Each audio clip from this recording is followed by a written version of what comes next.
Back with another one. Self-doubt. Yeah, yeah, man. I think, from the outside, sometimes it's, you show this image of yourself where everything is going well.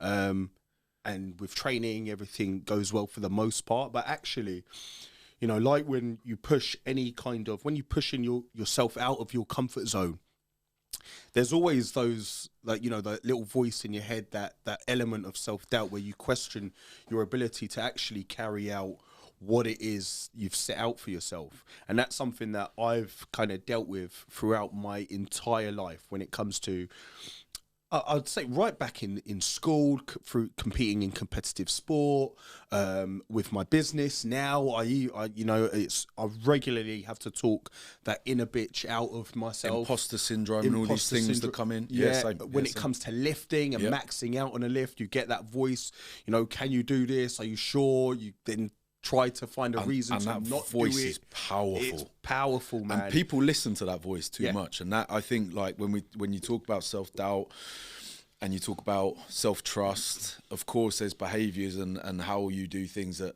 are gonna affirm those beliefs or you know what I mean, either make those beliefs true or false. But yeah, that voice is always there. I get it in every element. And the amount of, if I go back to like some of the strength blocks and times that I've missed lifts, and I'm like, it's because I knew it's in my head. I'd listen to that voice and it wasn't there. I wasn't sure if it was there. Yeah. As opposed to, when you hit those PBs where you walk in that gym and you're like, that weight is getting spanked.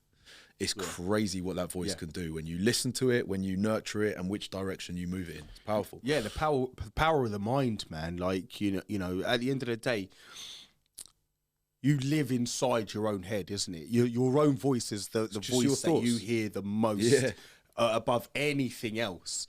So, if you get in the habit of kind of like that negative self-talk, man, you will talk yourself out of anything. But if you can get in the habit of, positive mindset, talking yourself up, something that I try to do is champion yourself. Do you know what I mean? Believe in yourself. 100%. Believe in myself. I tell myself when I'm, and I've learned this in the gym, but I apply it throughout life and apply it to my business and my the way that I coach. But, I tell myself, like, you're the fucking best.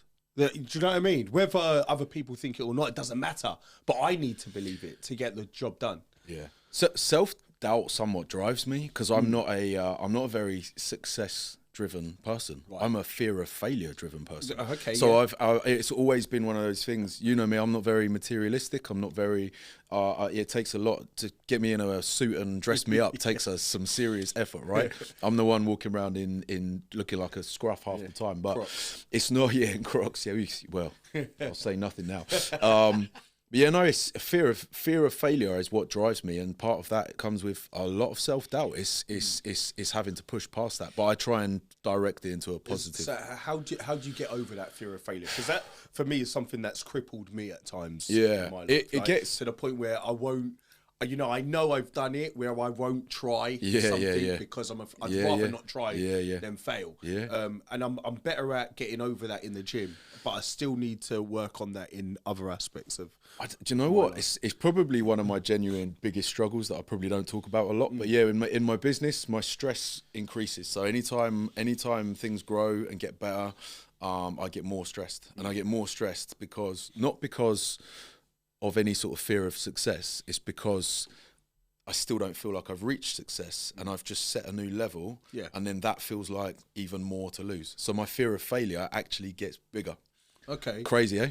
Yeah. Well, that's I tried to explain this to my wife once because we were having this conversation and she couldn't get her head around it until I worded it like that. I managed to articulate it well. And she was like, okay, it actually makes sense. How I overcome that? Fuck knows. Yeah. Yeah. It's live with it, man. Yeah, it's crazy. But no one would probably ever know that, right? No, but I feel like we all need that fear, right? Because exactly like what you said, keeps you moving forward. Yeah, it drives you. Like if you've got nothing to lose, you're not afraid of losing anything. Then what's the point? Where's the pressure? Pressure makes diamonds. Oh, 100%.